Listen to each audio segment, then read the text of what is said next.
Nasdem gabung Prabowo, Adi Prayitno menuduh hasil pemilu curang tapi mau gabung, kan lucu. Dengar ya, Anies dan Muhaimin, kalau Anda gabung dengan pemerintah dan tidak mau menjadi oposisi, Anda pengkhianat.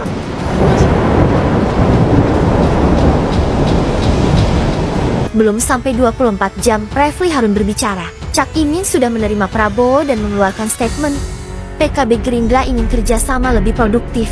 Cak Imin berharap PKB dan Gerindra bisa bekerja sama di berbagai bidang. Kerjasama itu, kata dia, termasuk dalam legislatif dan berbagai upaya lainnya untuk mewujudkan masyarakat yang adil dan makmur. Jalan terus-menerus secara intensif antara Pak Surya Paloh, antara rekan-rekan yang ditunjuk oleh beliau dan dari pihak kami, dari Partai Gerindra,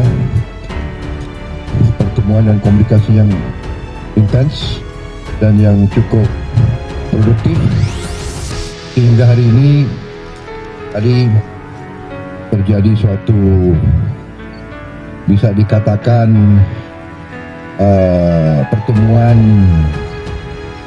yang efektif, yang produktif. Kita sepakat bahwa kita akan kerjasama untuk sebesar-besarnya kepentingan rakyat Indonesia. Semua kekuatan yang bisa bergabung untuk bekerja untuk rakyat, memberi suatu pemerintahan yang kuat dan efektif di tengah dinamika dunia sangat dinantikan oleh kita. Kalau tidak semua, minimal mayoritas lah itu ada kecenderungan ingin bergabung dengan Prabowo dan Gibran. Kalau membaca iman politik partai-partai yang kalah 1 dan 3, ada kecenderungan mereka juga punya intensi untuk menjadi bagian dari itu. Saya khawatir ngotot-ngototnya itu nggak ada gunanya. Dalam arti satu, bahwa perilaku politik kita nuduh soal kecurangan itu hanya di permukaan, karena bukan menjadi satu prinsip yang ada. Kalau 1 dan 3 meyakini hasil pemilu di 2024 ini penuh dengan kecurangan, haram hukumnya bagi mereka berkoalisi, Pak. Haram hukumnya bergabung dengan Prabowo dan Gibran. Mestinya begitu.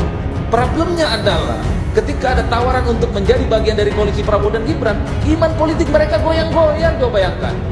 Jadi tuduhan kecurangan hanya ada di bibir. Rakyat itu dibodohi, diadu domba demi kepentingan mereka. Oleh karena itu kita hitung ini, partai pendukung 1 dan 3, kita hitung dari sekarang, kira-kira partai mana yang pertama kali akan menyatakan dukungan kepada Prabowo dan Gibran.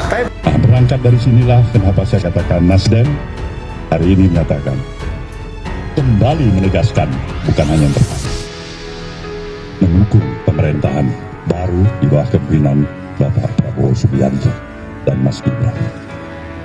Kita tentu berharap agar jalannya administratif pemerintahan ke depan ini dengan dukungan yang diberikan oleh berbagai komponen dan seluruh kekuatan institusi partai-partai politik yang ada di negeri, insya Allah kita akan mampu memberikan sesuatu yang jauh lebih hebat dan berarti untuk tetap melihat Indonesia dengan optimisme ke depan.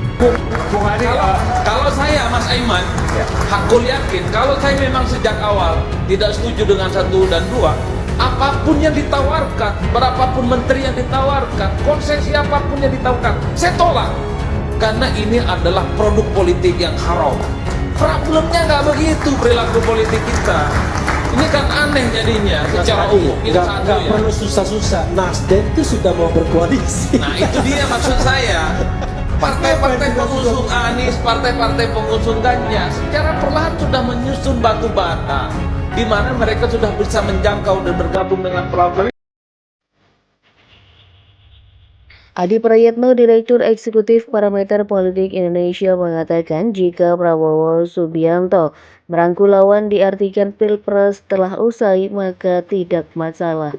Namun apabila ditafsirkan dengan Prabowo Subianto merangkul partai lawan untuk menjalin koalisi bersama, itu dinilai kurang tepat.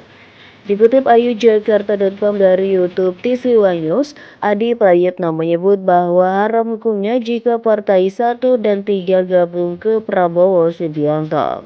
Hal itu karena sebelumnya kedua kubu itu lantang mengatakan hasil pemilu 2024 adalah curang. Mereka kan menuduh hasil pilpres penuh dengan kecurangan. Kan lucu, orang menuduh curang hasil pemilunya mau bergabung dengan hasil pemilu yang dianggap curang. Artinya apa?